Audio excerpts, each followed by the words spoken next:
2020 year has all the markers to be extremely explosive when it comes to investment opportunities.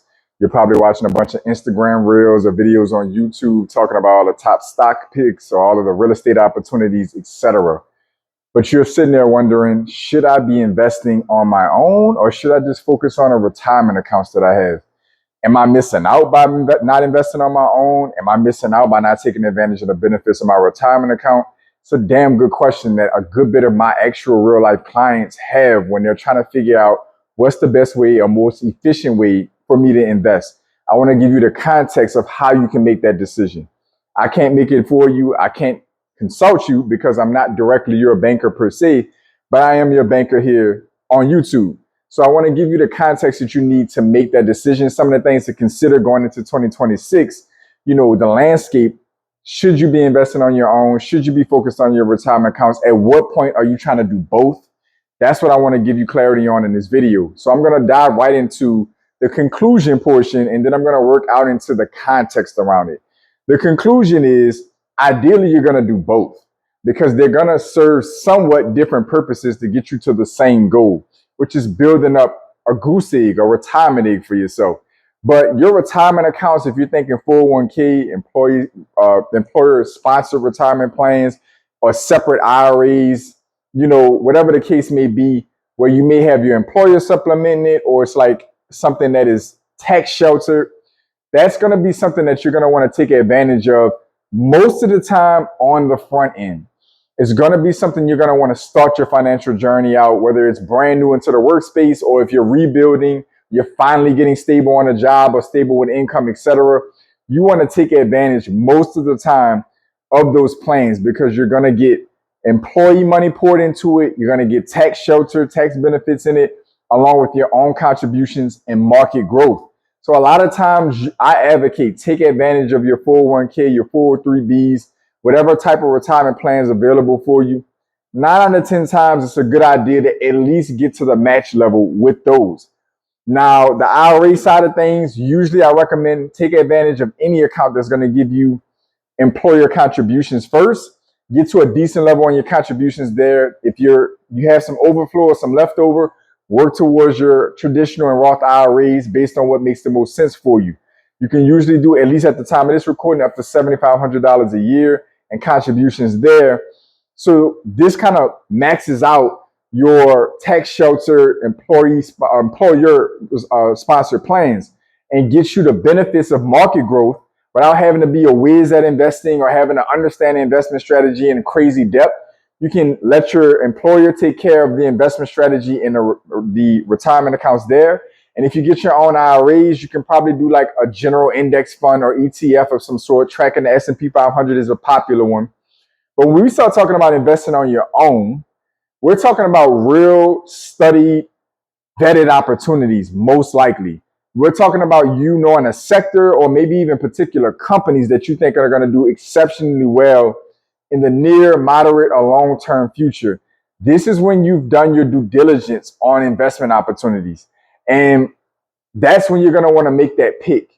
It's like, okay, I've gotten the fundamentals of my investments down, the areas that I don't need to be a genius, that I don't need to do a ton of research. I got that set up. I'm getting tax benefits. I'm likely getting some kind of employer contribution. All of that's cool. Now I have money that I'm willing to take risk with, like real risk. When you set up these other, call it conventional investment options, retirement account, retirement plans, you're not really expecting to lose the shirt off your back in those. Like at the end of the day, you know that they're going to take their bumps and bruises. It's not going to be a straight linear trajectory the whole time, but you're not expecting to look into your account and see zero one day, right? Like that's not what that's about. You're looking for relative stability, consistent contributions, some tax shelter. You're going to see some fluctuations here and there, 5%, 7%, 10%, but you're ultimately looking to see a very similar pot of money or more when you look at it over time. We're talking about investing on your own, where you see opportunities where this can potentially 50% gains, double itself, triple itself, or I could potentially go in there and see 30, 40, 50, 70% of the money gone potentially if it's wrong. This is where you need to make that distinction. When do I have opportunities that, I know have the opportunity or the potential to double or triple my money or give me 50% more on my money.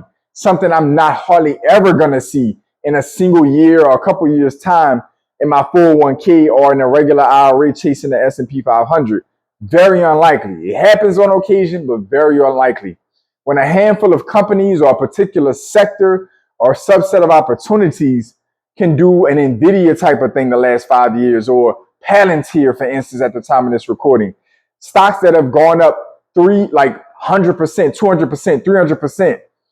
That's when you're starting to consider investing on your own when you have stable income, you have good contribution levels on your retirement plans, conventional retirement plans, and you still have excess and you're looking for the opportunities that are going to catapult your financial journey.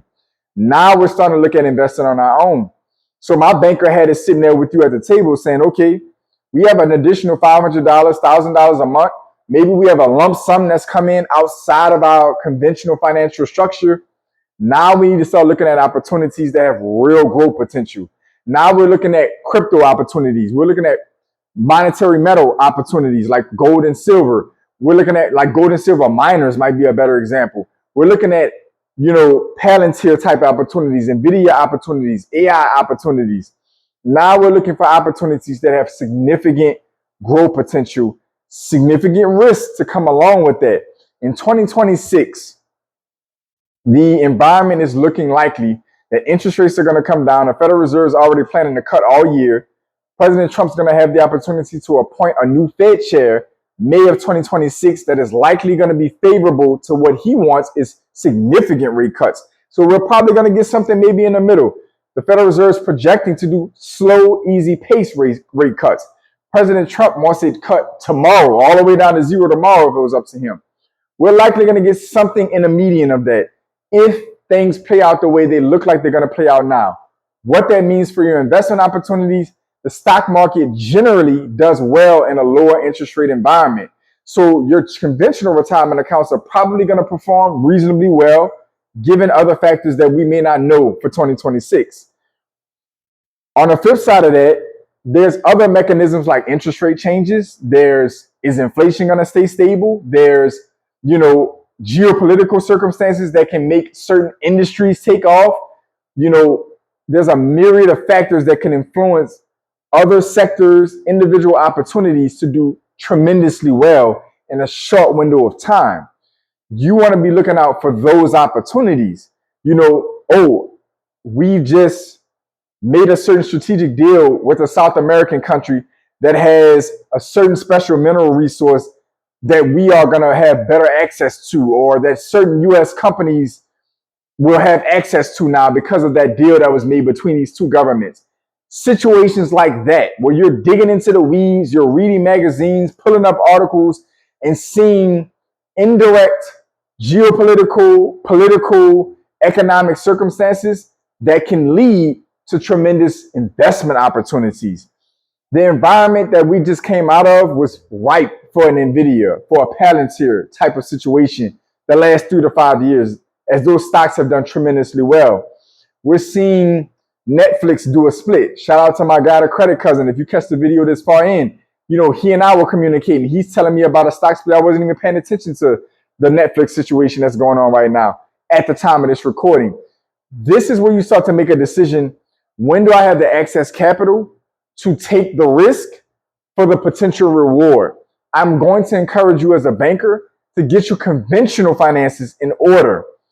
Job stability, maxing out retirement plans, maxing out conventional retirement plans, and then turning around and having excess funds outside the budget that you can start to inject into these to the moon opportunities. And so when you're looking at 2026 landscape, President Trump's goal, the overall economic system is looking like it's getting back in gear to try to heat up the economy. Broadly speaking, assets do well in that environment. There's a ton of micro factors and variables that are going to influence what assets do well, what individual opportunities do well. This is why you want the excess capital to be able to take a loss. You want the excess capital to be able to say, okay, that wasn't it, or that's not doing well right now. If I have to sell at a loss or completely take a loss, it's not going to rip the shirt off my back. It's not going to pull my legs out from under me. So you're looking for a framework of good conventional financial stability. Then you want to take an opportunity to get on one of these bandwagons where you can pick a stock, you can pick a crypto stock, a mining stock, a tech stock, an AI stock that can take your finances to the moon with the amount of money that you put into it. Lump sum of money, dollar cost averaging, every paycheck, however you go about that. But I am encouraging you to step out of the comfort zone of just retirement accounts. They're going to help. They're going to be great for you down the line. Likely be great, stable places for you to grow a decent nest egg. But in the world we're in today, money, economics, these things are shifting fast. We're watching economic cycles. We're watching inflation cycles and tax shifts and economic growth opportunities and investment opportunities that would take decades to happen sometimes, happen in months to a few years. You can no longer be content with just your 401k and a simple IRA and think that you're going to be in great shape for retirement 30 or 40 years from now with so many changes happening around us economically. You have to start doing the due diligence, reading, following the right guidance and channels and avenues that are going to put you in position, drop a bug in your ear, or give you the context you need to start finding hidden investment opportunities that are not blatant, like the S&P 500. We're talking about finding sectors, stocks, companies that are positioned to do exceptionally well and can take a few $1,000s, $5,000, $10,000, double, triple, quadruple it in a very short window of time, matter of months, a handful of years, and give you the goose egg that you need to turn around and capitalize a business, start a real estate portfolio, or dive into more stock opportunities. But I do encourage that at the end of the day, both of these avenues are going to complement each other. And ideally, you financially position yourself to take advantage of both slow, steady, and conventional, and risk taking. You don't want to be too heavy in either one of them. You want to find your perfect balance between the two because there's tremendous opportunities out there in this economic system. But you're going to need to stabilize yourself to get there. Comment down below and let me know if this makes sense. What does this balance look like in your economic or financial picture?